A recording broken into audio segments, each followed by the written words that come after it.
Viewer discretion is advised. Only one man leaves. Literally. Hello, welcome back to Gossip at the Corpse Cart. We're lubed up for you this episode. Very lubed. We watched Heated Rivalry this week. Oh, we're lubed up. We're juiced up. I'm going to a hockey game on Friday. Because of Heated Rivalry. Literally. I don't think I've been to a hockey game since like high school when my sister played hockey. And I was not horned up for that. I'm so ready. I'm so excited. Oh my God. Okay. I'm Lucy. I'm Amanda. We're fine. This is my pelvic bone. Yeah. If you can see Amanda, her new fidget spinner is either a vertebrae or a pelvis of some sort. Found it on my desk. I started playing with it. How come my doorbell rings every goddamn time we're recording? Okay. Ignore it. Very special guest this month.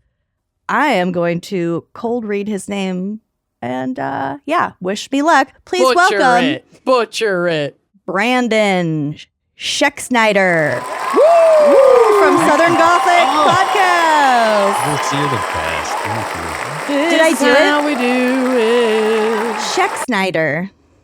This is so awkward walking in after talking about the man aquarium. I feel very boy aquarium. like, what did I walk into here? Do you like hockey? No, I don't.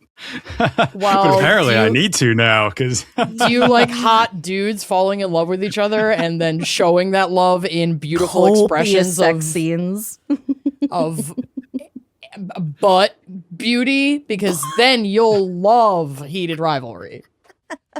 If you want to see caked up, immaculate men being vulnerable and then fucking each other, Heated Rivalry is the show for you.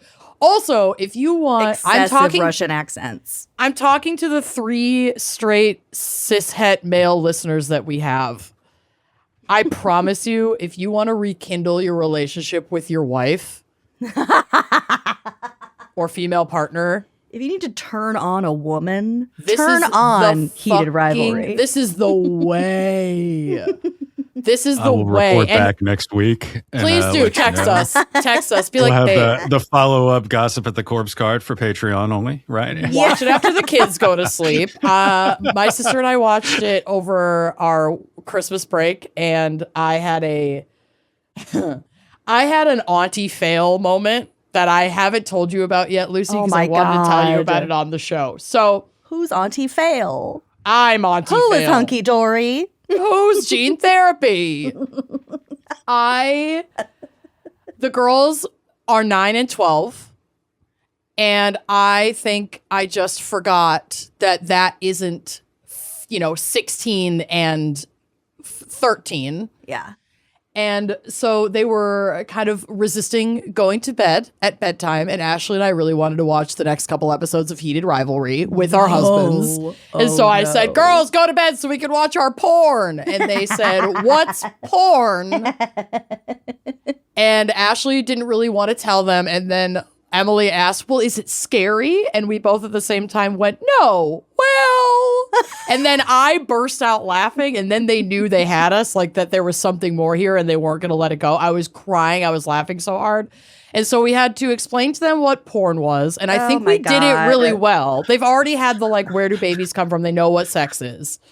So photos of 2 people in love. Well, I was like, Ashley was very good about it. She was like, we've talked about how people have sex to make babies, but people have sex for more reasons than making babies. It can feel good and it can be really fun, and it's how you can show love with somebody else. And I was like, and also there's an industry for it. You know how Auntie does podcasts for entertainment? Oh my God.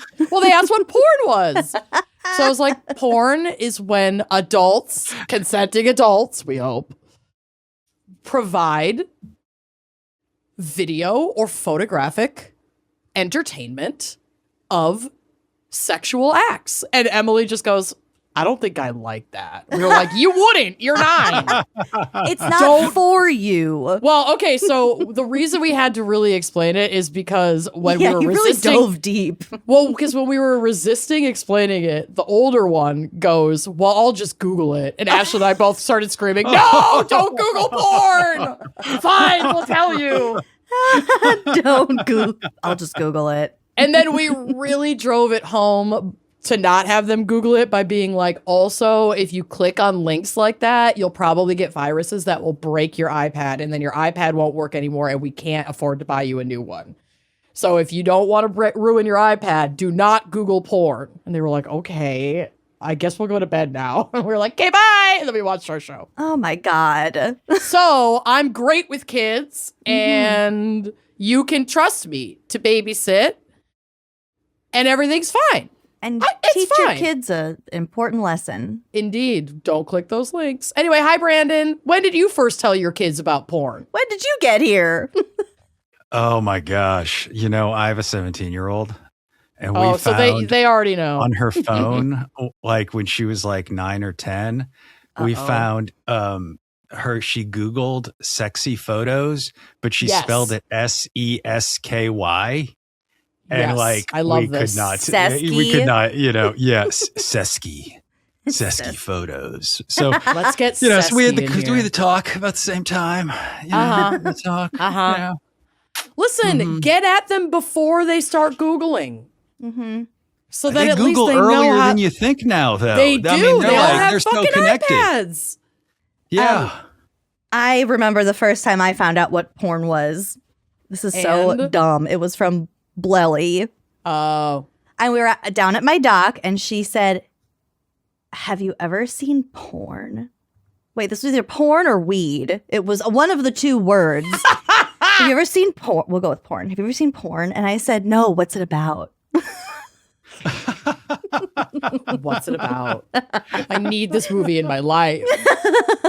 No. I thought it was like what's it one about? film called Porn. Porn. Yeah. Well, anyway, watch Heated Rivalry. Welcome, Brandon.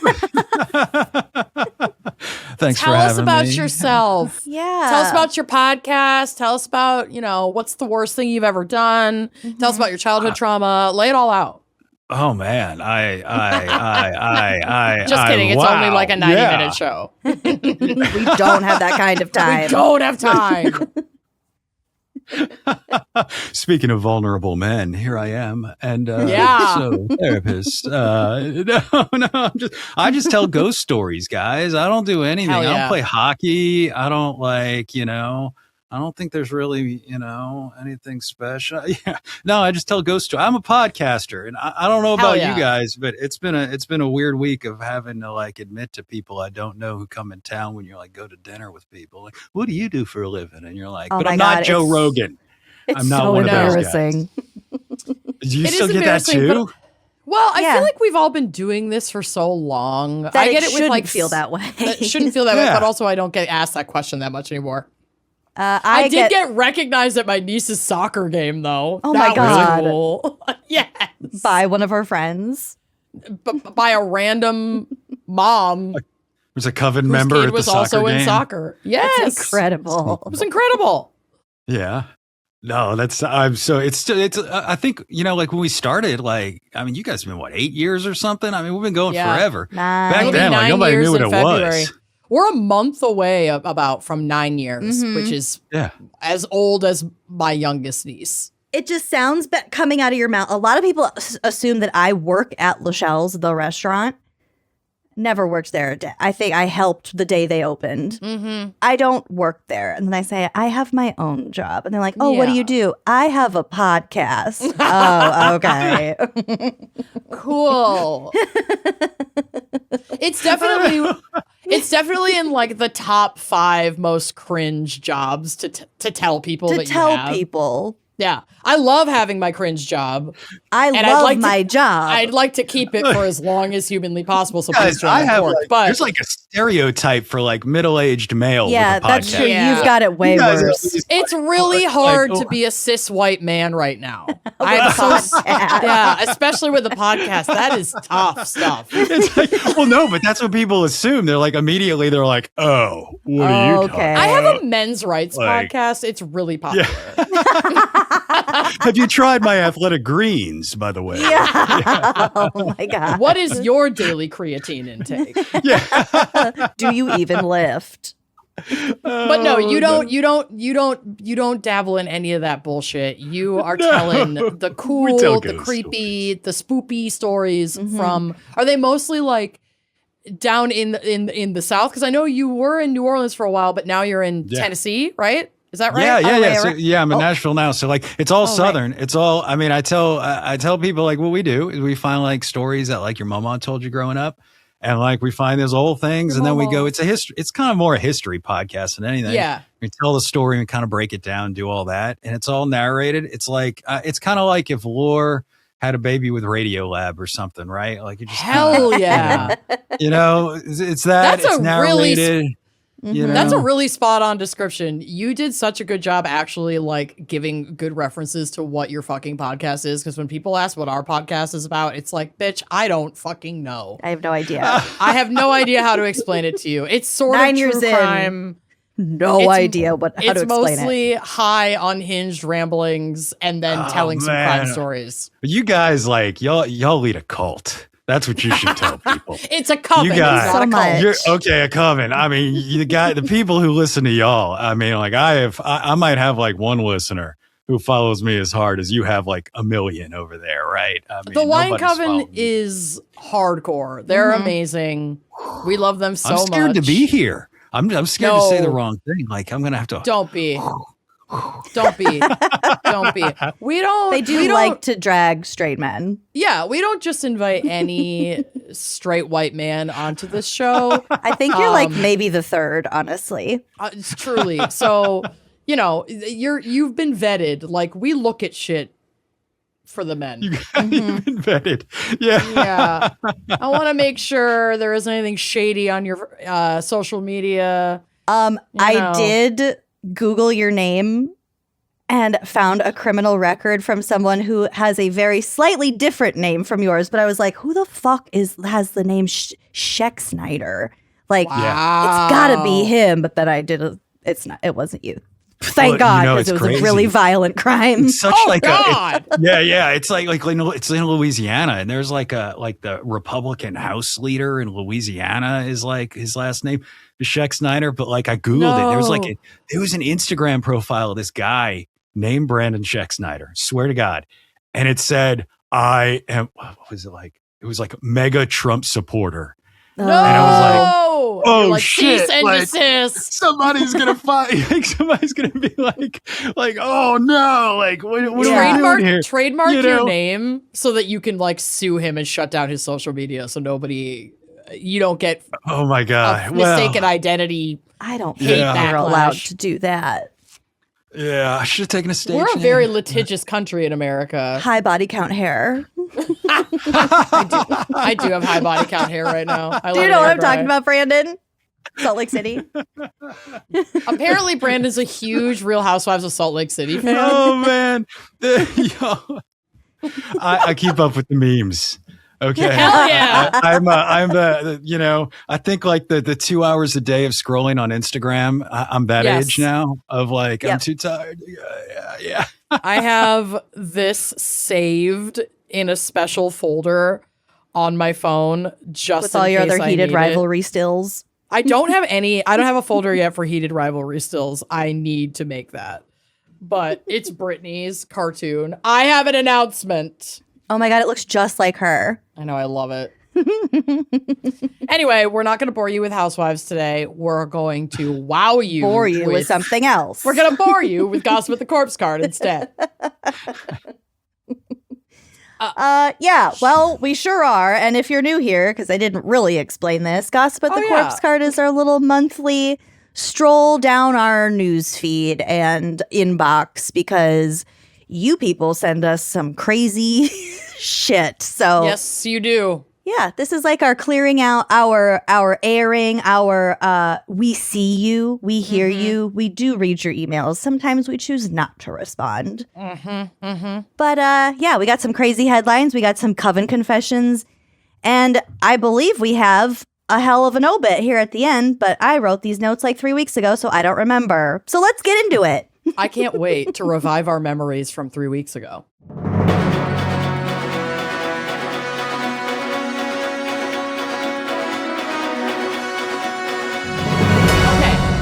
I have a smattering of headlines, and this first one, I know it's post-Christmas, but it's still January. The holiday season still thrives in our hearts and in our souls, and maybe on occasion in our holes.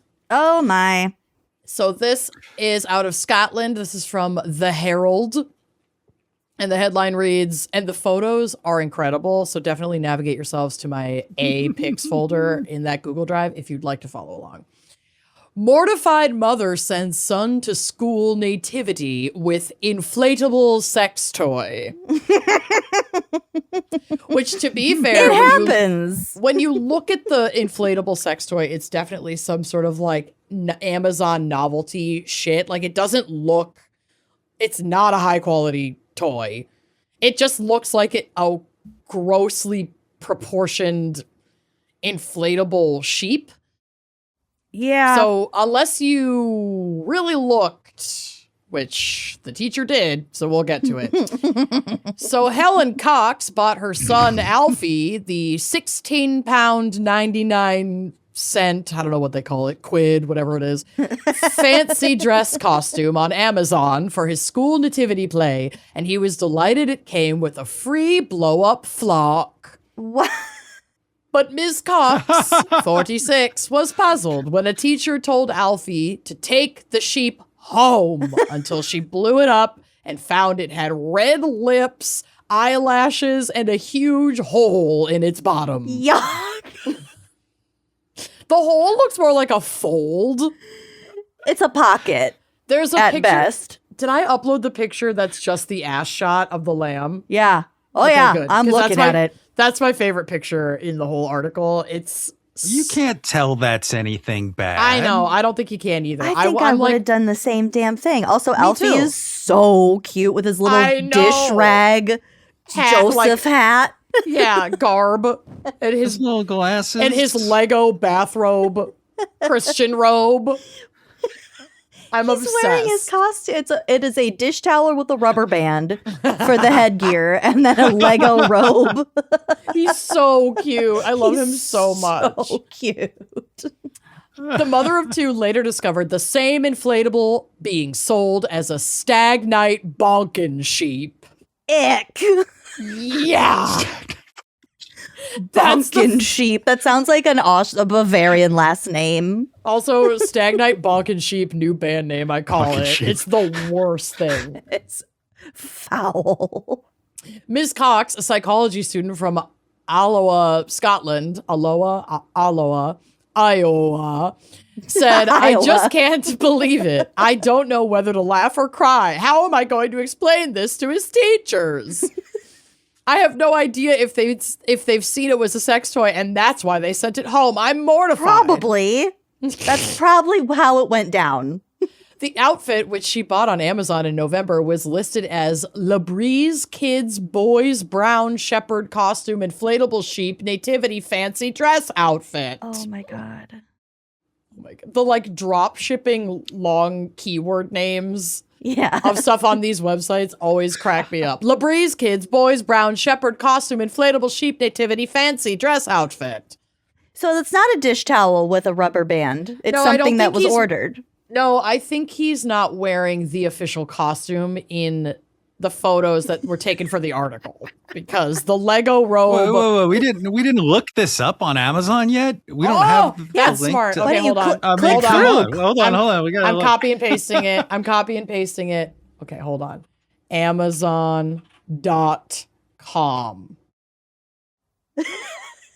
Okay, search, paste, search. What do we got? Yeah, it's definitely not the costume. I'll take a screenshot of my findings yeah. here because this is definitely not it. This is not it, y'all.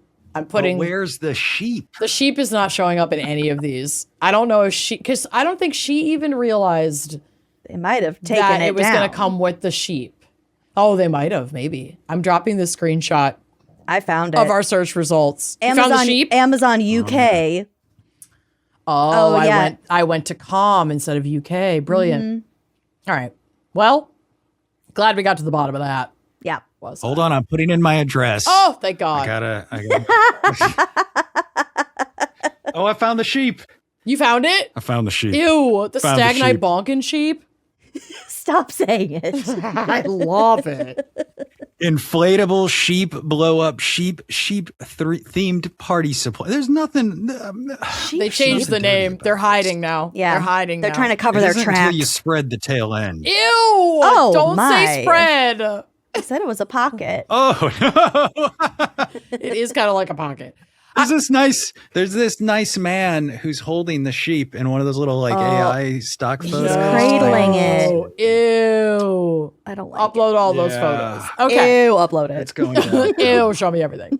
I asked him, why have you brought the sheep Alfie home? Or why have you brought the sheep home, Alfie? It was part of his costume, and I thought he might have been naughty and snuck it out of school. But he said the teacher had given him it to bring home, so I let it go. When they got home, the mother suggested she blow the sheep up for her young Alfie to play with. Okay, so the school didn't know. It was still like flat and folded. And the school was like, take it home, blow it up. You know, if it works for the nativity, bring it back. So he brought it home. She blows it up. It appears to have red lips. Yeah, so we'll have your mom blow this up. Right. Why don't you your mom blow this up?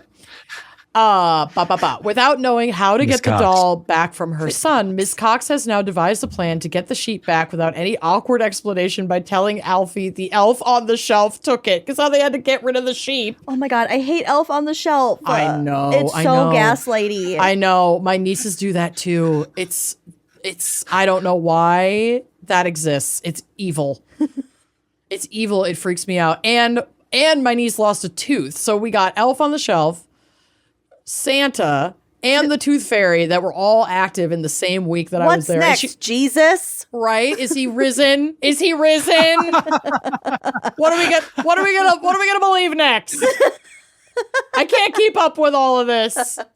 That's too many little creepy entities that watch my every move. I rebuke this in the name of Jesus Christ. Brandon, do you do the fucking Elf on the Shelf with your kids? Well, they're too old now, probably. All right, we had to start because the 11-year-old maybe like 4 years ago or something. She was at a friend's house. That's the problem. All their fuck ass friends like, get them. Why don't we have one? Exactly. Why doesn't the elf visit me?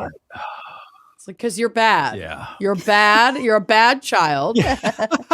And the elves won't fuck with you. I wouldn't want to visit you either. Because Dad doesn't want to get up every night at 10:30 and move the shit. I want to go to bed. Bro. Yeah. And my sister and brother-in-law will do these like really cute and clever, but fucking elaborate. They don't go as crazy as like the viral ones you see online, but they put thought into it. And I'm like, how do you have the energy for any of this? And at Christmas, when families are already sapped to the very last drop. Yeah. And your sister and I both have a will to birthday live in there. Yes. And it's the older one's birthday. Like, no, stop Get adding me more out. things for parents, meaning typically moms, to have to fucking do. Can we stop? The Christmas joy, we have enough. There's enough.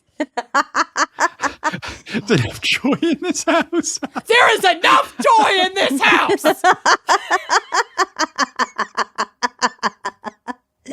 I follow a creator who was talking about. She was talking about how Elf on the Shelf is the equivalent to the panopticon for children. What does that mean? It's one of those circular prisons, and there's a guard tower in the middle, but you don't know if the guards are watching you, so you end up self-policing because you never know when they're watching. Oh, that's hell. Yeah. It's like a psychologically fuckity prison design. I hate it. Yeah. Panopticon, baby. Okay, next headline.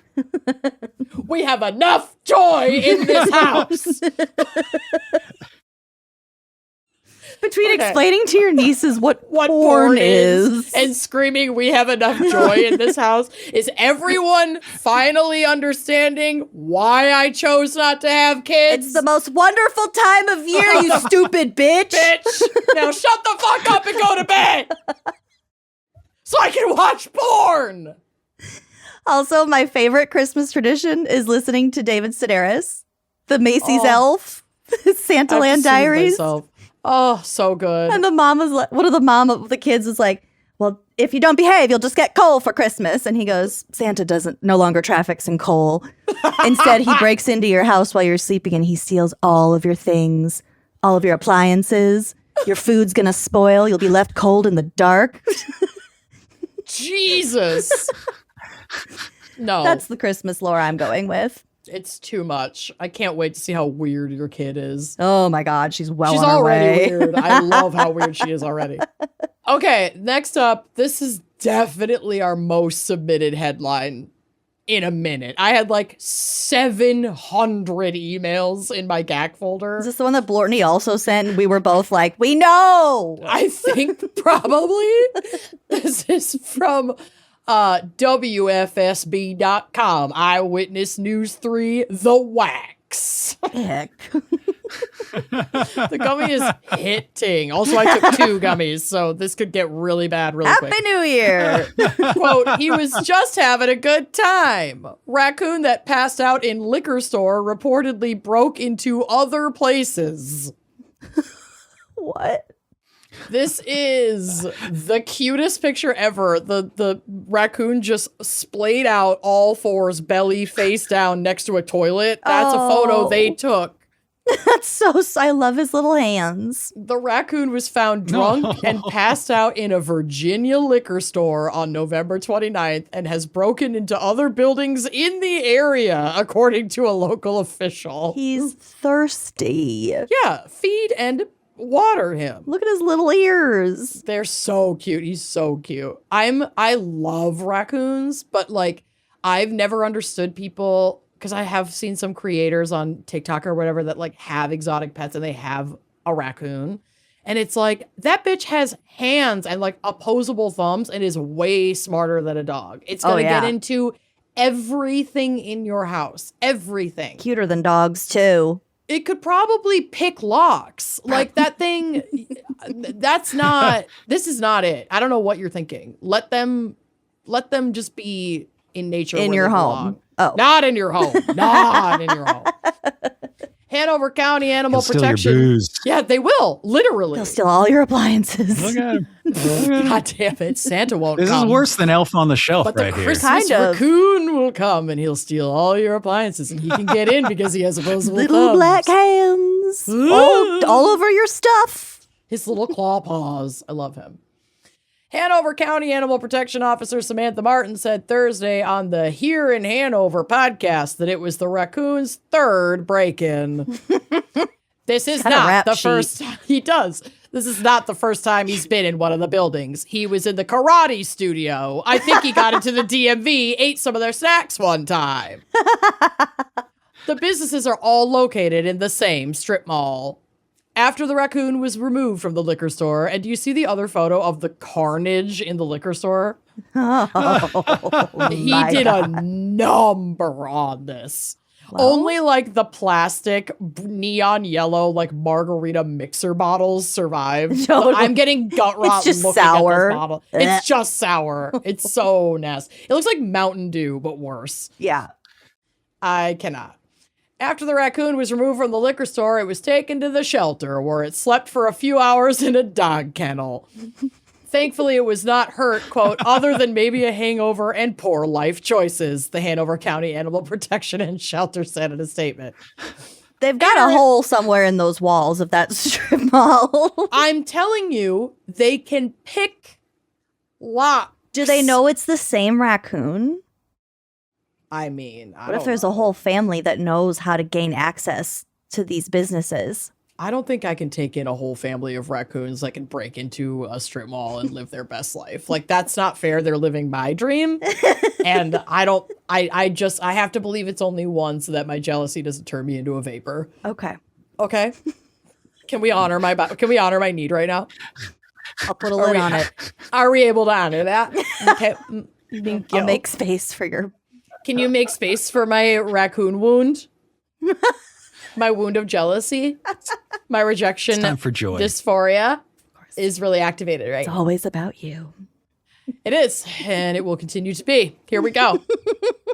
In her interview, Martin said it was important to keep the raccoon isolated from shelter staff and volunteers because if it broke someone's skin, even by accident, they would have had to perform a rabies test on the raccoon.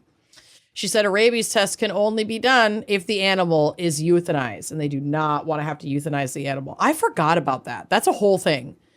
Yeah. Like this, because where they have to test for it is like a specific spot in the brain. They basically have to like lobotomize these animals so they can't survive the test. So they have to euthanize them first. Rabies is tricky. And we terrifying. might circle back to that towards the end of this episode.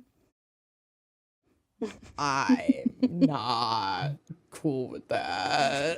I'm so scared of rabies. Okay. Cool. I got this. Quote, for his safety, I was dead set. Do not touch this animal. We need him back into the wild because he didn't do anything wrong. He was just having a good time. The raccoon was released back into the area around the strip. Jesus, I just got the craziest AI pop-up of like an old, bald, red man. Ew. Wait, I think I've seen this before. I think I made a sticker out of Santa this Claus? on my phone. No. Hold on. Let me frickin' find this. I'm sorry, you guys. I can't continue until I find this. Because I know I've seen... Yes! Okay, it's a slightly different version of this. You're going to see all my stickers now. But it was this guy. Oh, I sent that to you. Yes, but this version of it was like he was older and he was balding and he was like really like laying in his bed like really clenching. Yeah. Oh God. That's why AI you need has a to My be Pillow. stopped. Oh Jesus Christ. No. Okay. I'm sorry. I can lock back in here. Oh my God. Okay. The raccoon was released back into the area around the strip mall because if the shelter relocated the raccoon, it would be a death sentence because of something. Oh God, he's back. If somebody else picked him up, blah, blah, blah. I think people can see the human side of it, and everybody's been there. Everybody's had a few extra and passed out by the toilet and hope somebody can come by and help you out the next morning, Martin said. She's right. Everyone has been there. So I'm glad that this raccoon was handled carefully, safely, didn't have to be euthanized for a rabies test. And also that because they're like pretty territorial, it's like we have to keep him in this area. So he's probably just going to keep breaking into that strip mall. So next time, just nudge him out the back door and, you know, put on a thick boot and some thick rubber gloves and just scoot him. Couple of oven mitts. Scoot him out. We don't need to be calling the cops, okay? He didn't Ply do him anything wrong. with margarita mix. Put that sheep there to scare him off. Oh, yeah. Just put the blow up sheep. Nudge him with the sheep. He gets hammered. He's fucking it by 7 p.m. The stag sex toy or whatever. The place isn't even closed. People are aghast. Yeah. Couple bottles of vodka later. We don't need to introduce any more vices to this raccoon's repertoire. We've all been there. All right, I've got 2 more for you. This next one, I'm really grieving that this delivery was not completed because this is fucking awesome and they should have just let this come through. It's from Fox 8 Live out of... There's a fleur-de-lis on there, so probably Louisiana. Would that be? Yeah, New Orleans, Louisiana. God, I'm so smart. I'm really high right now. Sorry. Here we go. Drone delivering drugs and crab legs to inmates for feast intercepted at prison. Yum. Let them have their feast. Yeah. They've been through enough. Like the raccoon, let them live. Let them fucking live. So somebody by drone tried to deliver some drugs, which good for them. but all of the ingredients for a crab boil. That would have been so fun. Fucking yum. Yeah. Plans for a crab boil and marijuana delivery. Are you kidding me? That's heaven. That is cruel that they took that away from these people. It's quite literally cruelty, but they were thwarted by officials at a South Carolina prison.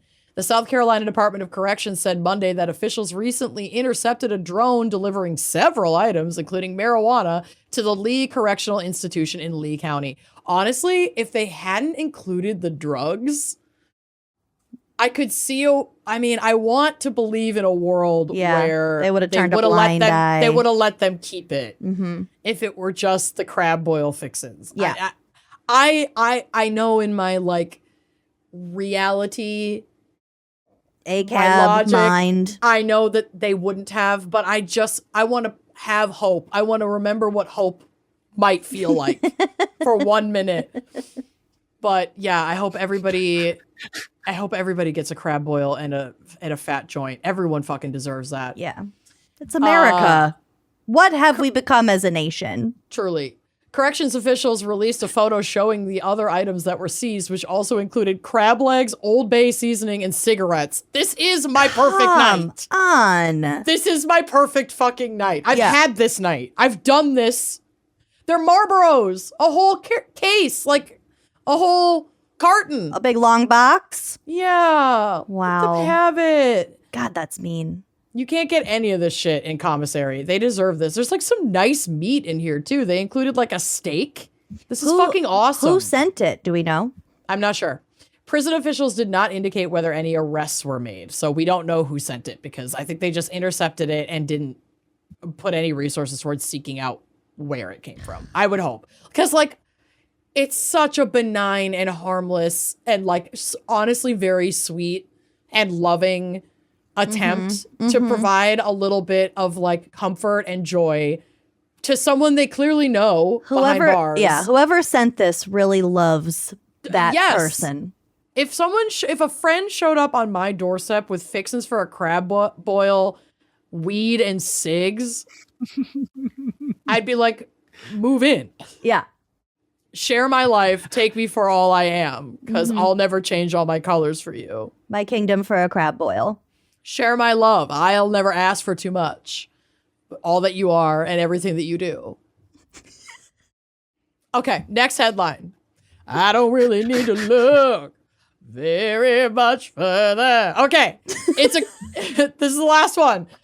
Which I forgot what this was. Oh, I'm so excited about this. Okay, this might be my favorite headline of all time, you guys. Oh, no. And the photo is so fucking good.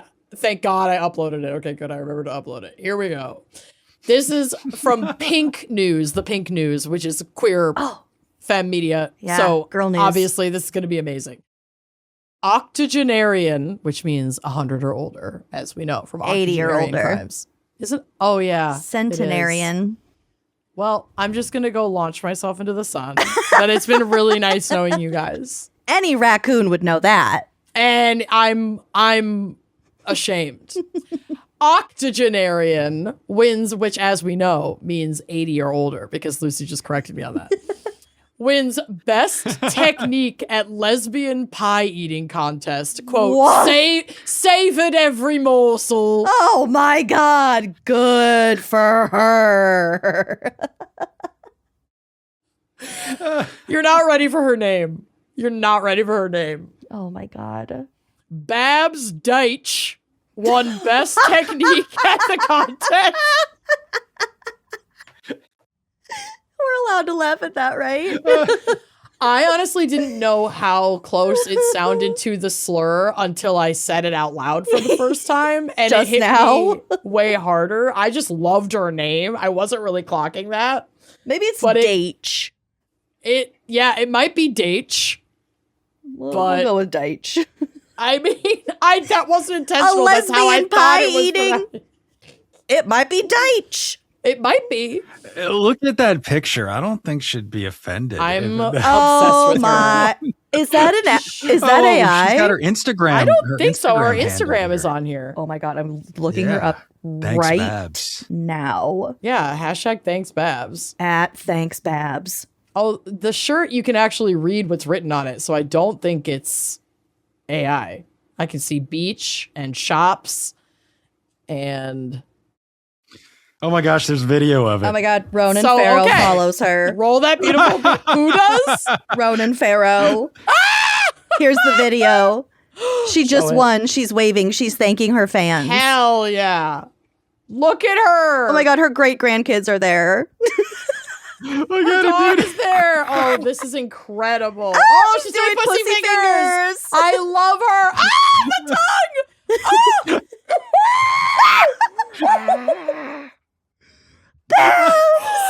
Babs. God, she did that for a long time. She's got stamina, Babs. Let's go. Babs. She's wearing special protective glasses. You know what? Smash. Okay. Fucking smash. An octogenarian has gone viral for her winning crustalingus technique at a lesbian pie eating contest in San Francisco, showing age is no limit to getting a slice of the action. The competition took place at Ricky's Sports Bar, located in San Francisco's famous Castro district, on the 23rd of November to raise money for the Curve Foundation's 2026 Lesbian Visibility Week. I love it. Ricky's, there's her munching away. God, go girl. Ricky's, which is the only sports bar in the San Francisco Bay Area dedicated to celebrating women's sports. I love that. We have a lesbian sports bar in Minneapolis too. Described the contest as an epically sloppy, no hands, no forks battle for bragging rights and a $100 cash prize. Wow.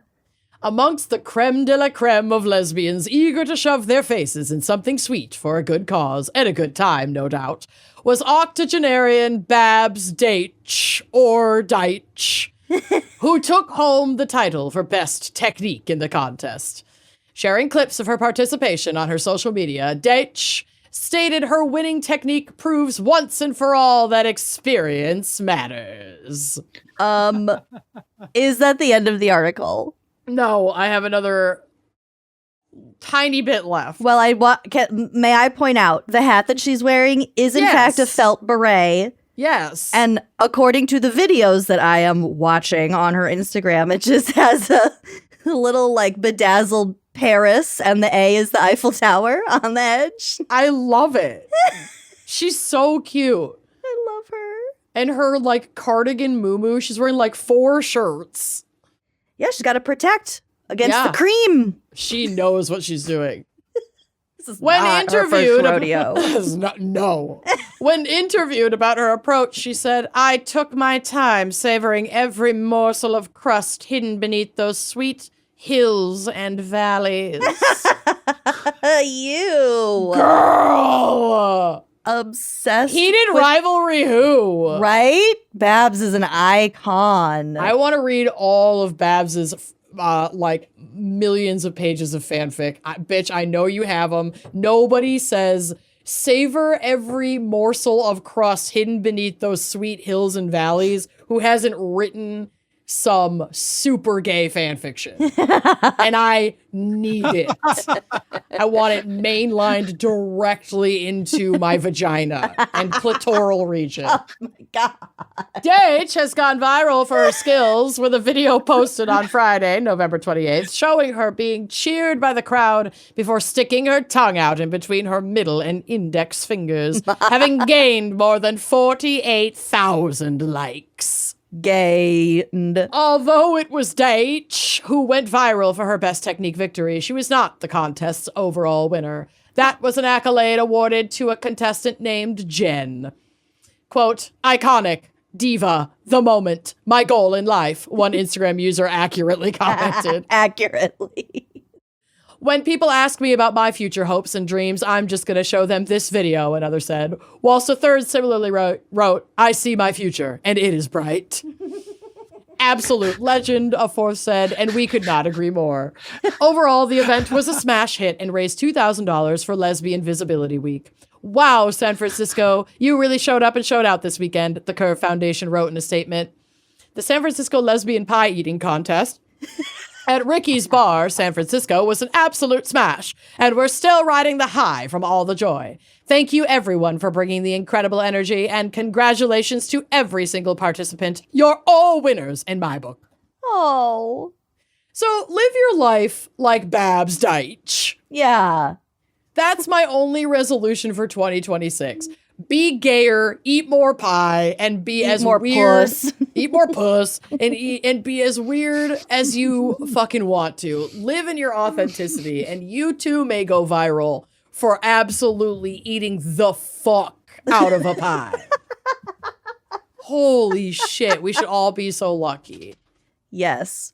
Thank you for sending in these incredible headlines. And if you have a headline to send me, you can head to our website, wineandcrimepodcast.com, go to contact us. There's a drop-down menu and click funny headlines so that I know it should go into my folder and nobody else can look at it. It's from me. All right, let's take a quick break to hear a word from our sponsors, unless, of course, you are a member of our Uncorked community, which keeps the literal lights on here at Wine and Crime. And you get these episodes as well as copious bonus content, advertisement free, as well as access to YouTube videos,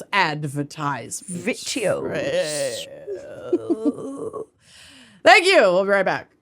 Are you starting the year with a wardrobe refresh? Well, let me tell you, Quince has you covered with luxe essentials that feel effortless and look polished. I am obsessed. I just got a black cashmere sweater, just like this really simple, beautiful cashmere sweater. It's perfect for layering, mixing. Everything Quince has is great for building a wardrobe that lasts. And I'm telling you, their versatile styles make it so easy to reach for them day after day. You're not going to have that closet overwhelm. I love their Mongolian cashmere. I also have one of their fisherman sweater in like this beautiful blue. Girl, it's so absolutely my color. Mm-hmm. So Quince has all the staples covered, from that gorgeous soft Mongolian cashmere sweaters that feel like designer pieces without the markup to 100% silk tops and skirts for easy dressing up. You're going to look fancy. Mm-hmm. Also perfectly cut denim for everyday wear. Amanda, you love their jeans. I really do. Their wardrobe essentials are crafted to last season after season. This is not fast fashion, people. Mm-mm. It's not killing the planet. Mm-mm. Their Italian wool coats are also so gorgeous. They're beautifully tailored, soft to the touch, and built to carry you through years of wear, not just for a season. You're not going to put this in your closet over the summer and then forget about it next winter. Absolutely not. The quality shows in every detail: the stitching, the fit, the fabrics. Every piece is thoughtfully designed to be your new wardrobe essential, truly. And like everything from Quince, each piece is made with premium materials in ethical, trusted factories, then priced far below what other luxury brands charge. So refresh your wardrobe with Quince. Don't wait. Go to quince.com/wine for free shipping on your order and 365-day returns. Now available in Canada too. That's QUINCE.com/wine to get free shipping and 365-day returns. Quince.com/wine. We're back. I'm going to shut up for a while. Oops. Brandon, it's your time, honey. You take that stage. You take that mic from Amanda's grip. I was literally like, I'm really high. Do you think anyone will be able to tell? And they were like, yeah.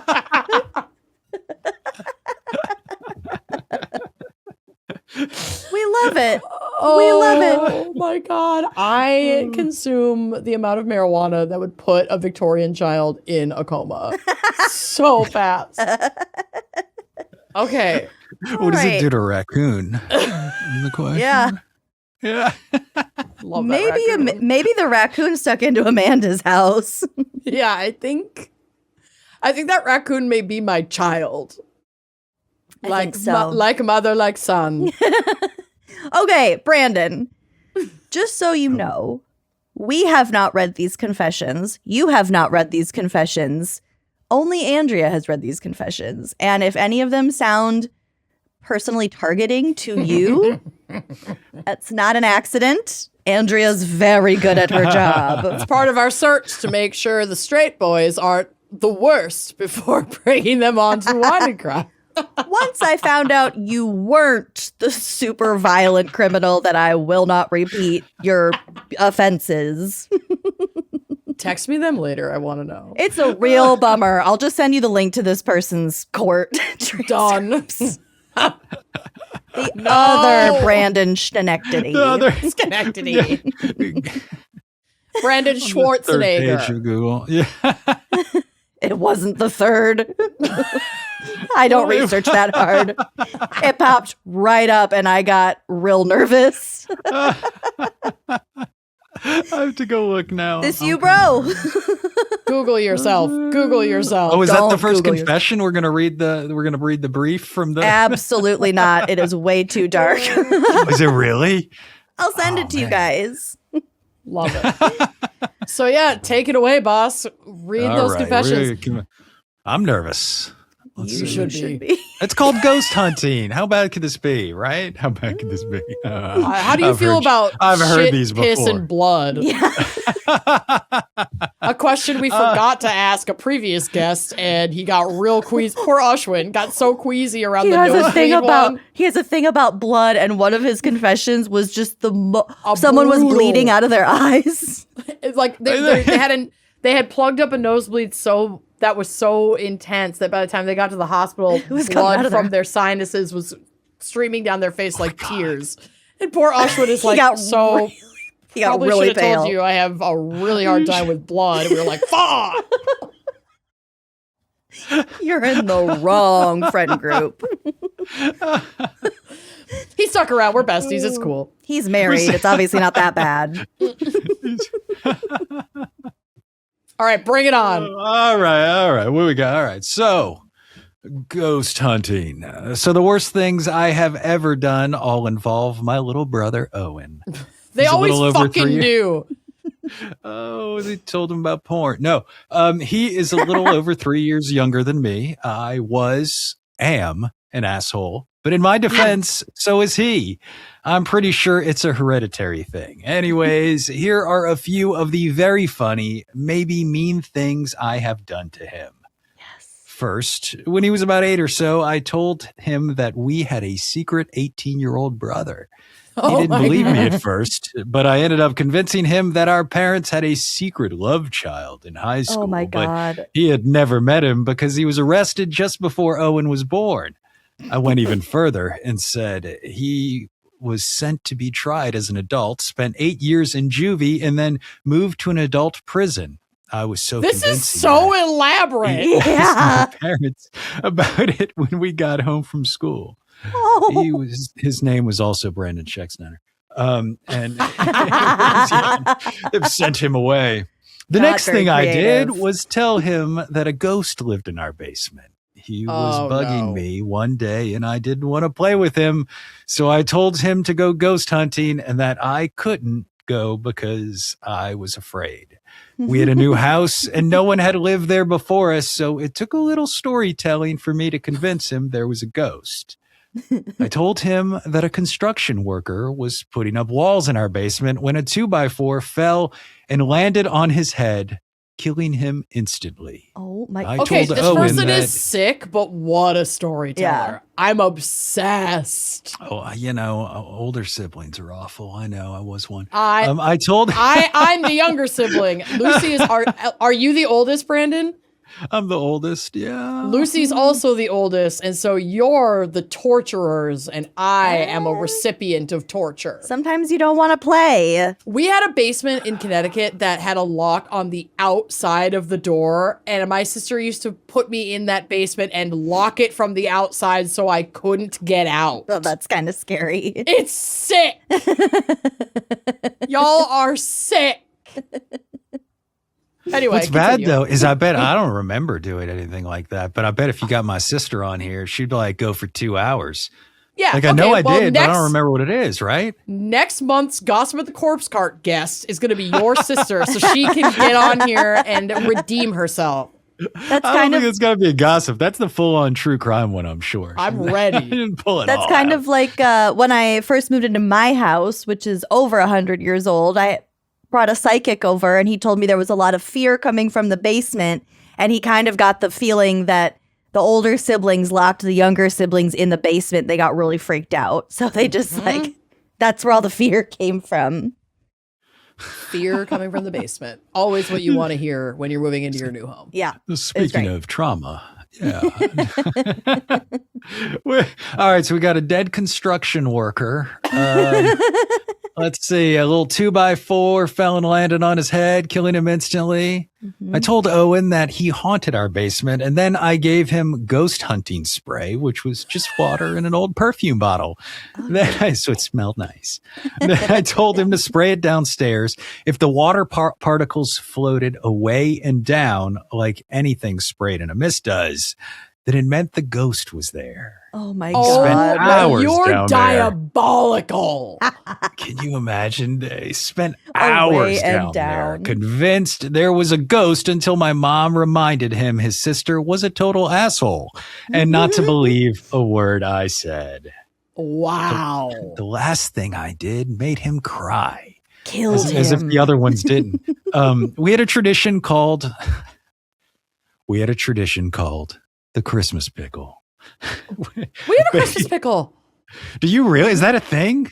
It's a thing. Well, the pickle ornament is a thing, but yeah.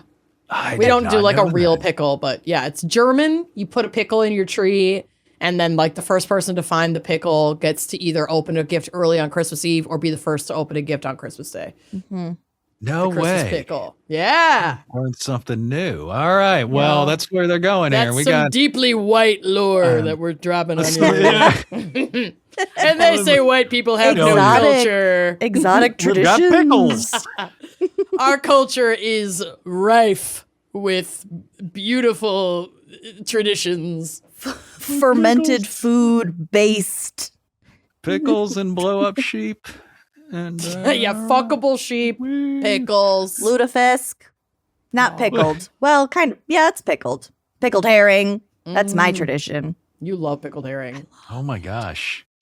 They did. That's what they did. Look, basically my parents would hide a green pickle ornament on the tree after we went to sleep on Christmas Eve, and whoever found it first would get an extra present. Usually a board game or something like the that. extra present thing is one of them too. Yeah. Yeah. This particular year, my parents had planned a secret trip to Disney World. I won the present. And only that one year of the kids got to go. and opened the box to find the tickets. Owen started yelling in excitement, and I looked him dead in the face and said, Owen, I won the trip. You don't get to come with us. I immediately started crying. That is so good. Lucy would 100% do that to Madeline. 100%. Would you? Well, yes. I won it. It's mine. Bye. Have fun with grandma. You should have found the fucking pickle, you slow bitch. I was faster. Be quicker next year. Yeah, and then you would you like cheat and like try and like go down the stairs early and look extra, or were you like? We slept in the living room. We made it hard for my parents. I didn't do the pickle thing. We didn't abide by very strict pickle rules. It was usually like if you found the pickle, you could open the first gift. But we hosted such a like crazy giant holiday gatherings for our whole family that it was more like this pickle ornament is really fun and represents this tradition that sometimes we can do, but we mostly don't do. I gotcha. So you're. I have a pickle ornament now that I put up in honor of previous years of pickle, but we've never done the pickle game in our house. No. Fuck it. Fuck it. We did not either.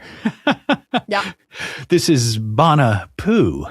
Here we go. Give me that poop story. I've attended the Bonnaroo Music and Arts Festival in Tennessee for the past 6 years. I'm a local in the area, and it's the highlight of my summer. Sometimes, if I have to work, I'll let family and friends use my wristband while I'm not there. One year, my cousin's boyfriend used my band. His wrist is substantially bigger than mine, so they had to cut it and safety pin it around his wrist. No big deal. When I got it back, it was fraying around the safety pin, but I worked with it and partied all night long. The next morning, the $5 quesadillas were waiting for their exit. I grabbed my TP and baby wipes and went to the porta-john. After I pulled my pants up, I realized the band wasn't on my wrist. Oh, My heart no. sank. I looked in the poop hole, and there was my wristband lying on my toilet paper. I was not going to miss the rest of the shows. Pack it up, sister. I grabbed Go a couple home. baby wipes, reached down, and retrieved my wristband. I didn't see anything on it, so I wrapped it in the baby wipes and went back to camp. I immediately washed it with dish soap, then sanitized it with Germex. A camp neighbor helped me put it back on my wrist with duct tape. Looking back, did the camp neighbor know where it had been before agreeing to help you with that? I'm gonna say no. If you're a Bonapoo, you've certainly done a few drugs, right? Like, I mean, you're kind of like, I hope so. I've never been to Bonnaroo. Have you gone? Oh my gosh. Yeah. Well, yeah, I'm right here in Middle Tennessee. Yeah. Next time you go, give me a holler. I've never been. The first time I go, I'll give you a holler. Oh yeah. Well, I don't know if it's the same as like back when it started, but it used to be like, I mean, you go and you get stoned and like it was super hippie when it started. It was now it's a little more, mainstream. Commercial. Yeah. Mm-hmm. A camp neighbor helped me put it back on my wrist with duct tape. Looking back, I should have just gone to the help tent and they could have that was my first thought. But then I wouldn't have this awful story to share with all of you. The things we do for good music. All day. Shout out to any Ruvians that listen to the show. Love you gals and the wine and crime community. You get me in ways no one else does. So, wow. Well, I don't get you on this particular thing, but I'm really happy that we're aligned in so many other ways. Man, that hurts though. You just know you like this poor girl just shared with you that like you guys are all the same, and you're like, well, actually. Oh, well, I mean, I wouldn't reach in. I'm sorry. It's impressive. Here's what I'm gonna clarify my stance on this because it needs to be clarified. I think I have such a gross reaction to it because I don't like music festivals or anything remotely like that. So to me, girl, leave it. It's already a nightmare, and then you drop your wristband and then you have and you're not wristband getting whiffs of it all day. Hopefully, it was sanitized enough that she wasn't sniffing it all day. But it's the also memory plastic would haunt if it was me. any kind of porous material. And it was her own paper. If it were something that I really was into, she washed it. I've done grosser things, I think. I'm just so glad you've changed diapers. Come on. Yeah. I handle shit every day.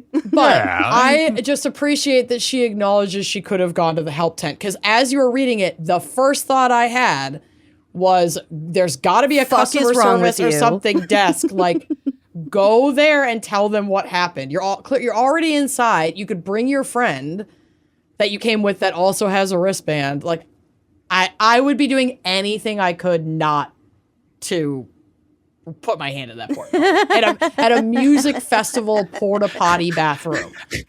Yeah. Like, I wouldn't do it at the Ren Fair. I couldn't. The Ren Fair is like the only other comparable, in my opinion, grossness of a porta potty. Like a music festival porta potty and a so passionate about porta potty. I love the Ren Fair. I go every year. I know. I didn't go this year though because I had COVID. So anyway, next. Wow. Yeah, I love that you love something that much. Yeah, good for you. Impressive. Also, and I hope you did not get any sort of infection. Incurable disease. Oh, it says I had pink eye for no.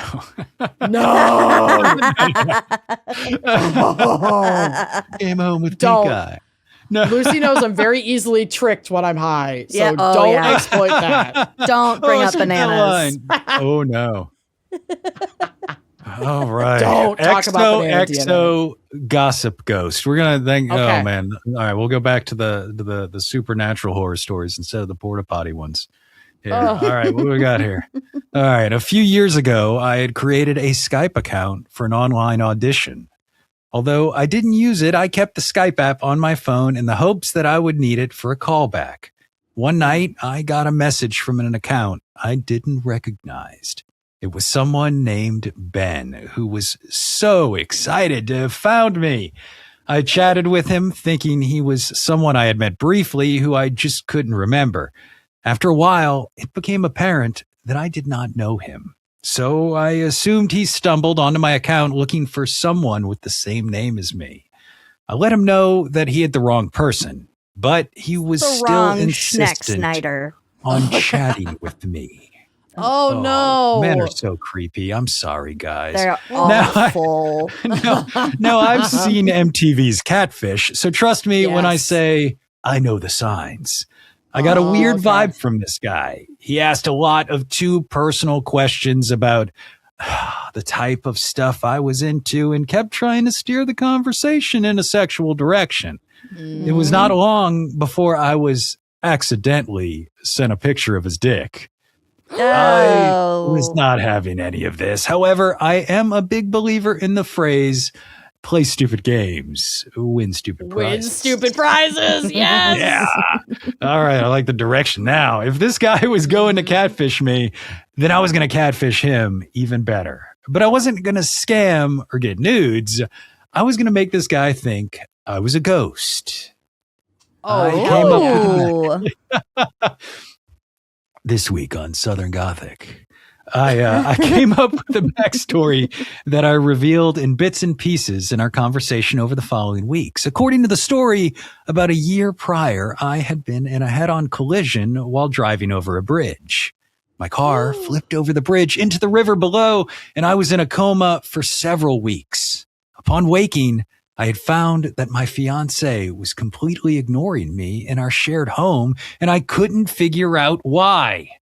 In hindsight, I was really lucky that this guy apparently hadn't seen The Sixth Sense, because I totally ripped off the plot of that movie. I was playing the long con after all, and Ben would be discovering my death along with me. For example, my God, Ben would ask to video chat with me all the time, but whenever we tried, he would only be able to see a staticky video feed that sounded like it was being taken underwater. From the riverbed. He tried calling me a couple times, and I'd just play a recording of a person pretending to drown that a sound designer friend of mine had created for a show they were working on. This is why you do not fuck with actors. No. Oh my gosh. This is a business plan right here. I mean, you could do this for people. This is a high quality, full on production. I want the Netflix deep dive into this. I am obsessed with this. I love this so much. And I love to respond to scammers. It's actually one of my favorite things. Lucy knows. Yeah. The whale. But this is an angle I have not tried. So I may steal this. Yeah, I think you should. The next time I get a random text. All right. You need a little oh man, I got ideas. We'll talk offline. Perfect. The final nail in the coffin would be me sending him a fake online news article covering the car accident that I supposedly died in. I was literally going to learn to build a website for this thing. Oh my God. Oh man, I'd get some of you guys to do a fake podcast episode on this. And then yes, that would be amazing to make this into an audio drama. Yeah. What a funny April Fool's joke. Played on Justin Evans from Gen Y. God. We're going to cover a really hard case for us. It's about the death of one of our friends. We're not going to gaslight our friend into thinking he's dead. Well, apparently we could. I guess it's not hard. No. She's tricking someone else. I know, but she doesn't know she's dead. Keep up. I can't keep up. All right, the grand finale. before I could get to the grand finale. Oh, no, we're not there yet. Before I could get to the grand finale, Ben got so scared that he stopped talking to me. His last message read, I thought we could have some sexy video calls, but there's something really creepy about you. That's a red flag. I don't know. The creepy part. I kept sending him voice messages over Skype that sounded ghostly and haunted until one day I found my account had been logged out. When I tried to log back in, Microsoft said they didn't have an account under my email. I was also prevented from making a new account with the same email address. I can only assume that Microsoft somehow blocked or banned my account, which I guess was my stupid prize. Guy. Yeah. I didn't think that was possible. Needless to say, I'm happy that Zoom has become the dominant video calling platform. And I bet that somewhere in the UK, a guy who may or may not be named Ben is glad of it too. Otherwise, he'd be reminded that a dead girl has seen his pitiful wiener every time he has a meeting at work. Fuck the patriarchy, enjoy your wine, and never fuck around with an out-of-work actor with too much time on her hands. XOXO, Gossip Ghost. XOXO. I fucking love Gossip Ghost. Oh my God. She's an icon. She is the moment. She is the moment. Wow. Oh, That's incredible. I want to meet Ben now. I want to hear Ben's side of the story. I know. Here. Someone has to find Ben for our deep dive Ben, documentary. if you're out there. Ben, call us. Well, we don't have a phone. Call Brandon. Call Brandon. If you're Email out there, us. Ben. Send me a dick pic. Yeah, you'll have to send a dick pic as verification. Yeah, we'll have to compare. So that we know it's you. We need to verify your identity. So I'm sorry, I don't make the rules. And we will get to post it in the blog. It will be on the drive. As a reward, we'll send you a book. Cheap. Ben, upload your dick to the drive so we can confirm it's you, and we'll have our people call your people, and we'll get the ball rolling. We really want to hear your side of the story here. We want to make sure you're well represented. So we want to make sure you're well represented. So send us that dick pic, and we'll get back to you really quick. Via Skype. I am re-downloading. He's been waiting Skype. to hear all his life. He better be careful. He's been waiting to hear that. Ooh, this is a joke. That man don't is send not us listening to dicks. this Please. show. You don't know. Unless he's one I of didn't Brandon's know women fans. could ask for them. We can ask. We just often don't need to. I thought it was all. Yeah, I thought they were just passive about it. Yeah. I didn't know women could ask for that. I thought they just did. There's a reason, Ben. Oh, Ben. I didn't know women could ask for that. So stupid. I love it. That reminds me of that the Predator documentary about To Catch a Predator. And somebody said, oh, you mean that movie about that guy who keeps finding perverts in his kitchen? Can you imagine? He's just finding them there every day. Not again. I just baked these cookies. Oh, okay. That is the end of our main feed confessions, but we do have a bonus confession for our Encore subscribers. So come subscribe if you want to get a little bonus confession. All right, let's take another quick break to hear a word from our sponsors and then come back and have Lucy scare the living shit out of me, apparently. Lucy! It's all you. Coroner Corner! We're here. We're here in the corner. Okay. We got so off the rails. I'm obsessed with this. This might be my new favorite episode of Cosmic Corpse. Okay, I have two stories for us. Spoiler, neither of them have anything to do with a scientific breakthrough. Great. Okay. Okay. This one was sent in by Rebecca, and it's an article from Live Science. I'm not going to read the title because that would give it away. Okay. The patient, a man in Michigan. The symptoms: the man received a left kidney transplant in an Ohio hospital, and about 5 weeks later, he began experiencing tremors, weakness in his lower extremities, and urinary incontinence, as well as confusion. Wait. What procedure did he have? And then he suddenly had these symptoms? a left kidney transplant. Okay. That's scary. Don't like this. What happened next? About a week after these initial symptoms emerged, the man was hospitalized with additional health problems. How many more could there be?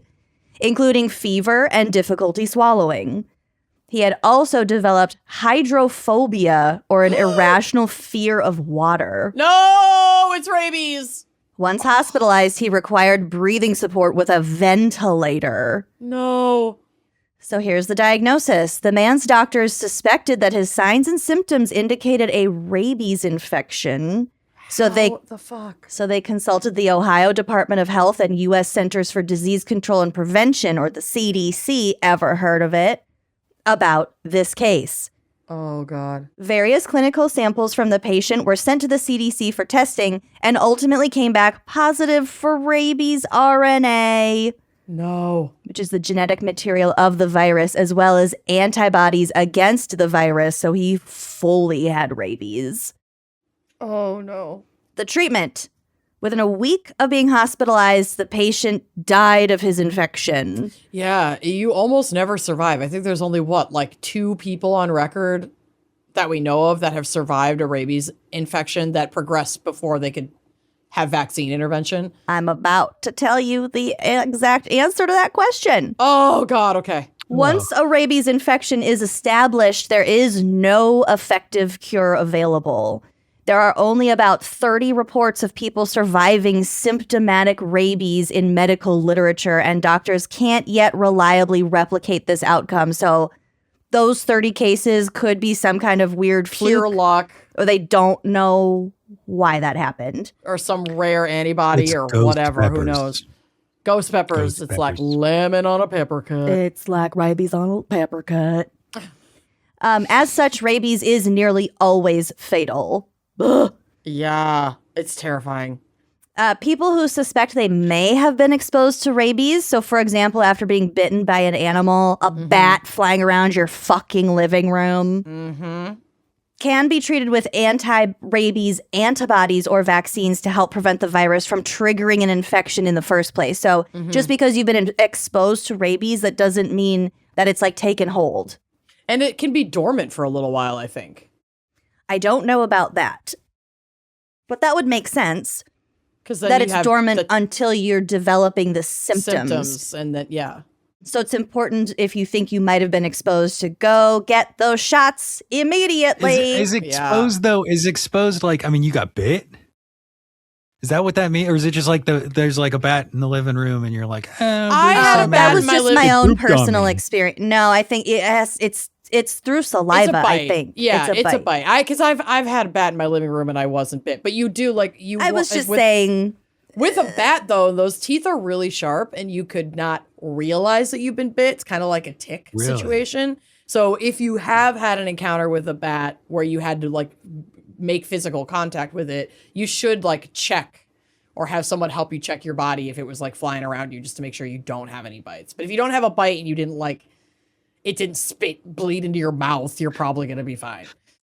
Yeah. It just being in your house doesn't mean you're going to get rabies. That's not No, the thing. that was just my own personal Okay. anecdote, because bats in your house is so fucking scary. I love bats, Yeah, but not in my house. but any kind of flying thing in my house, so A fucking flying rat. Yeah, But they're so cute. they're so cute and they're amazing and they eat annoying bugs and we love them. But just, stay outside. They want to be outside too. It's not even mean to tell them to stay outside. Go outside. Go outside. Okay, so I think the biting thing also, it's sort of like cats. They clean themselves so their saliva isn't only in their mouths. So like a scratch can do it too. Those preventative treatments are very effective if you, again, go tell Right the away. doctor. Go tell the doctor. So here's what makes this case unique. The man's rabies infection, first reported in Michigan, the very first reported rabies infection in Michigan in about 15 years, was suspected to be potentially linked to his organ transplant. I was going to ask about this. Investigators had ruled out direct animal exposure as a source of the infection. So the guy who got the organ transplant was like, I haven't touched a wild animal. Oh, this poor guy gets rabies. Mm-hmm. After receiving a kidney. Upon learning about the suspected infection, the CDC and state and local level partners launched an investigation into possible contamination of the donor kidney. No. The donor had been from Idaho, so investigators got in touch with his family. Mm-hmm. It turns out that in late October of 2024, a skunk approached the donor as he held a kitten in an outbuilding on his rural property, according to the report. During an encounter that rendered the skunk unconscious, there aren't many details about that. They fought. The donor sustained a shin scratch that bled, but he didn't think that he had been bitten. According to the family, the donor attributed the skunk's behavior to predatory aggression toward the kitten. So he's holding the kitten, a skunk comes up, doesn't like the kitten, squabbles with the man, he gets scratched. He doesn't immediately assume rabies aggression because it's like, I was holding this kitten. And maybe it does have to be transferred through the mouth. Like maybe rabies is a bite thing. He thought it was a scratch, but it was actually a bite. Maybe. So 5 weeks after being scratched, the donor began experiencing symptoms consistent with rabies, including confusion, difficulty swallowing, hallucinations, and a stiff neck. Oh, God. He then fell unconscious at home and didn't wake up, though he was resuscitated and hospitalized. He was declared brain dead and removed from life support 5 days later, so that's why his kidney ended up... He was an organ donor. And they never tested him for it, given the symptoms? Before... They didn't have reason to test for rabies because he didn't think that that the scratch would have resulted in an infection like that. I mean, I guess, but it's just like, if the symptoms align, even without knowing whether or not the symptomatic person is aware of the potential contact they've had, you'd think, let's run the test. I know it's really rare, so it's probably a resource. Well, it was the first case. Yeah, well, that was in Idaho. Well, I'm about to explain it a little bit further for you. Notably, hospital staff members who treated the donor were initially unaware of the skunk scratch and attributed his symptoms to chronic conditions that he already had, not to rabies, because the symptoms are really odd, like hallucinations and can't swallow. That said, they took various clinical samples from the patient that the CDC then retroactively tested for the virus. So they took a bunch of samples before he died, kept them around. And then once the CDC reached out to them, they were like, oh, fuck, well, here's some of his specifically tissue. For rabies, yeah. Oh, God. A biopsy from that guy's right kidney. So he had donated his left. He kept his right. That biopsy tested positive, but there wasn't a big enough sample from the left kidney to test that one. Damn. Nonetheless, this supported the idea that the donor kidney was likely the source of the Michigan man's rabies. That's awful. Isn't it? Like, you finally come up on the list to get an organ, and it's you're rabid. killed by oh my God. This is really creeping me out. I don't like that. That's really sad. I know. So the case report noted, quote, this was the fourth reported transplant-transmitted rabies event in the United States since 1978. The fourth. However, the risk for any transplant-transmitted infections, including rabies, is low. In short, this chain of events is very unlikely, and hospitals follow extensive protocols to safeguard against transplanting infected organs into patients, as one would hope. Right. So yeah. Oh, damn. Don't fuck with rabies. Like, it's easy to brush that kind of situation away because it is so rare, and like that's the logical thing to do. Is I should not have anxiety about that because it's so fucking unlikely to happen. But hearing a like real story with real people about that story is going to stick with me. An authentic fluke fuck up. Oh, that's going to freak me out for a long time. Mm-hmm. Thank you. Thank you so much. You're welcome. You're How's that such a gummy? good friend. They're good. All right, plural. It is 3:19 though, and I am getting really tired. So you were pretty much spot on. I You were know. only 30 minutes off. Yeah, not even That's 27 the minutes. rabies. 27 minutes. It's Yeah. the Oh, rabies it's the talking. rabies? Great. Thanks. You feeling a little dry mouth? Shut up, I am. Shut up! Oh, I what am. is this? No, I don't Is there want some this. hallucination? Ew, is this water? Ah.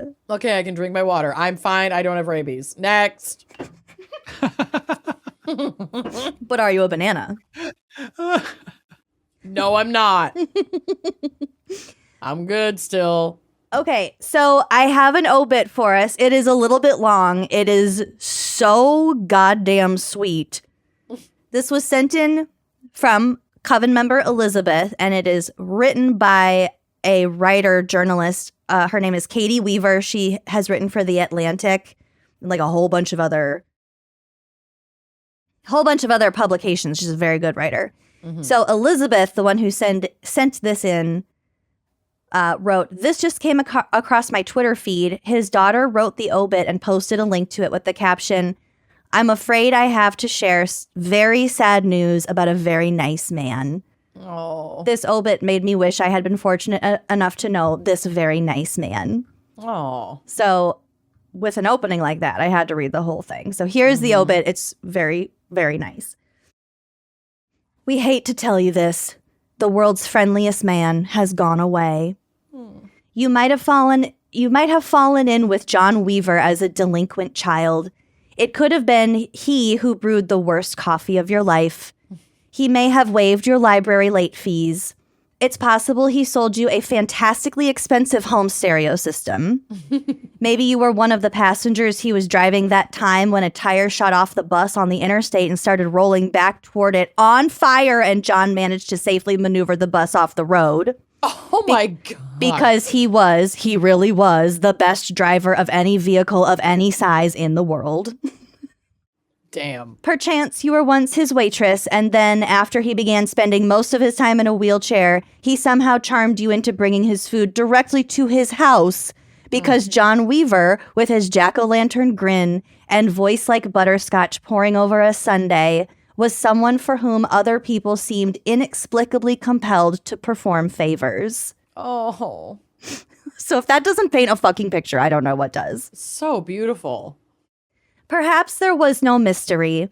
The night before his death, John shared his trick for becoming one of the most popular humans on Earth.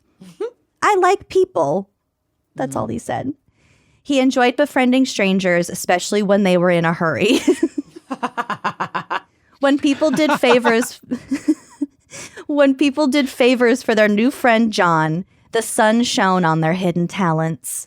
They were revealed to be splendid bakers, skillful carpenters, and possessed of Herculean physical strength and patience. John liked to say, right before launching into the longest story anyone ever heard about anything, that everything was a story with him. His own story began in Philadelphia in March of 1944 and was already populated by two beloved characters, his brother Tony and his mother Agnes? Or Cute. Agnese. I'm going to go with Agnes.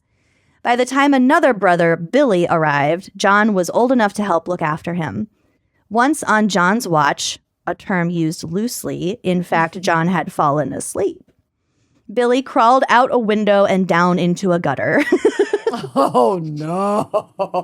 But it was John who heroically ensured Billy was eventually rescued from that gutter after he woke up and was informed that his little brother was in a gutter. John's three great loves were his wife, Maureen, quote, "the smartest person I ever met," his daughter, Katie, quote, "the most stupendous daughter in the world," and music. When it came to music, John, who had no degree but was magnificently self-taught, might have been the smartest person many people ever met. He appreciated music with the unconditional affection of a parent. His favorite jobs were hobnobbing with future folk heroes like Joni Mitchell and Bonnie Raitt Wow. at the second fret. And I don't know what that music. It's got to be a place. music venue, yeah. And working as a music librarian at Penn. Wow. I think like Penn State. Yeah. After retiring from that position, John had to settle for recreating Penn's vast sonic repository in miniature at his Harrisburg home. Oh, He estimated Harrisburg's really cute. He estimated that he amassed a paltry few thousand recordings across vinyl, CD, and cassette, barely a fifth of the university's collection. Barely a fifth of That's Penn State's music library. That's amazing. His favorite genre was jazz. His favorite musician was Bob Dylan. His favorite song was Gone Fishin' by Louis Armstrong and Bing Crosby. He was a wonderful guitar player, bolstered by tips he sought and received straight from the mouth of Mississippi John Hurt. Damn. I don't know who that is. I bet Brandon does. A musician. You gotta say Mississippi, John. Mississippi John Hurt. Mississippi. What kind of father was John? The kind who would stroll into a toy store, announce, "I'm here to buy the softest bear in the world," and not leave until he had procured that item. Oh my God. It Do remains you do that these days? That sounds that I don't know, John. If I worked Security at a I toy would store, do I would love that person. If I worked at a toy store and somebody burst in and said that, I'd be waiting on them hand and foot. They'd be king to me.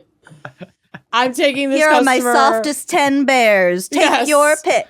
Sir, right this way. Sir, right this way. It remains in the private collection of the Weaver family, meaning the softest bear in the world. So cute.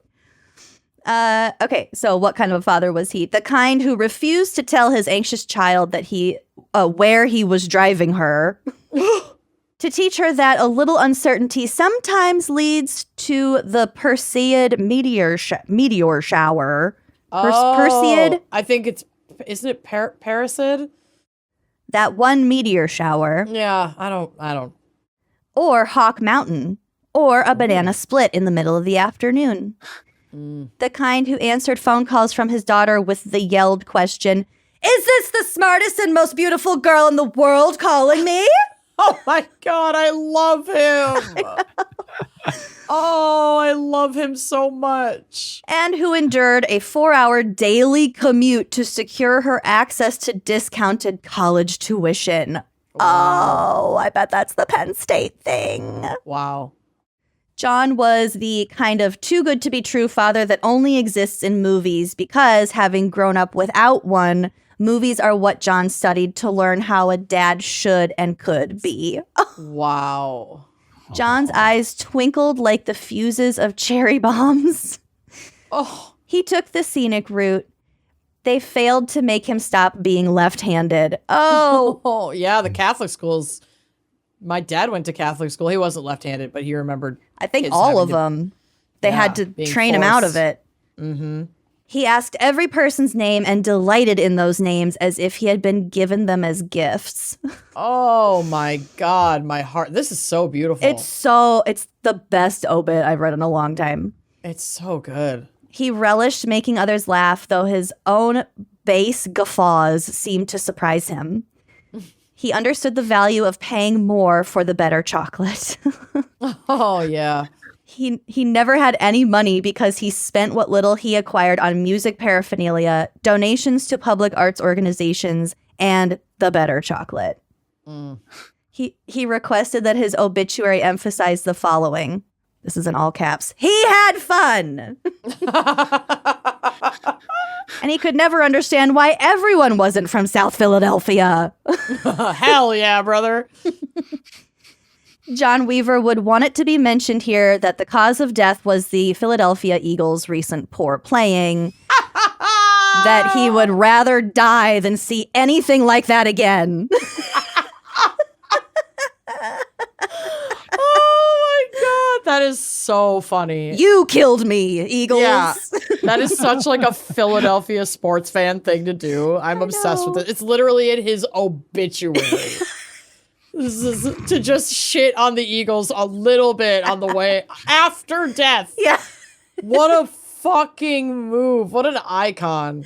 I had fun in my life, but you know what killed me? The fucking Eagles. Get your shit together. John's story had a surprising final chapter. After Maureen's unexpected death, he bravely moved across the country to a place he had never been, Santa Fe, New Mexico. Oh, gorgeous. While John lamented the loss of decent cheesesteaks, the move was made more than worth it by the introduction of a new favorite character, his son-in-law, Taylor. Oh. Taylor and John became fast friends in New Mexico. Taylor often hung out solo with his wife's father, listening to music and, without consciously choosing to, performing countless favors for him. Yeah. John just had a way of getting people to do what he wants. Charming. Oh, in the best way. John is survived by his adoring daughter, his admiring son-in-law, his much-loved baby brother, some wonderful nieces and nephews, and roughly 500,000 close friends. So had his wife already passed? Yeah. Oh. It can now be revealed who was his absolute best friend, Chip. Hi, Chip. John did not believe in heaven, being content to collect his rewards on earth.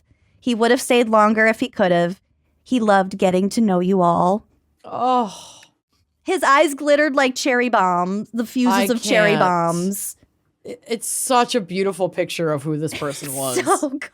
It's so good. Unbelievable. So to balance out the whole rabies thing. Yeah, that was helpful. Thank you. A little balm for the soul. Yeah, damn, Caitlin Weaver. Oh, you are good, girl. God damn. Okay. And we're so sorry for your loss. I feel like we all know him now. We all have a loss now. Thanks Yeah. a lot. We're carrying your grief together. Mm-hmm. Damn. Okay. Well, also, thank you. Her website is very pretty if you want to check it out. It's katie.info. This is a really attractive website. She's got all sorts of interesting essays on there. I love an attractive website. I do too. You don't come attractive website. You don't come across them often. You don't. Just look at ours. Just kidding. Our website is beautiful because we had nothing to do with designing it. We paid for it to be beautiful. Speaking of attractive websites, Brandon, thank you so much for joining us on Gossip at the Corpse Cart. Tell the people where they can find you. Wherever you're listening to this podcast, you can find me right there. Southern Gothic. Come check it out. You know, don't go to the website. It's ugly. Don't. I'm glad you said it before. Spotify. Don't Google it. Don't Google my name, apparently, because there's bad things Don't there. Google. Well, as Apple if the people could Podcast spell or it. Spotify. I love it. Well, I hope that we didn't scare you off. I hope we didn't scare you off forever, because we'd love to have you back. And I hope you have a fantastic new year and happy 2026. Yeah. Thanks, guys. Good luck. Don't pet any skunks, and I will talk to you soon. All right. Thanks for joining. We'll see you next month. Bye-bye. Like what you see? Check out more episodes and become a member to unlock exclusive content. Yeah, don't forget to like, comment, and subscribe. Bye.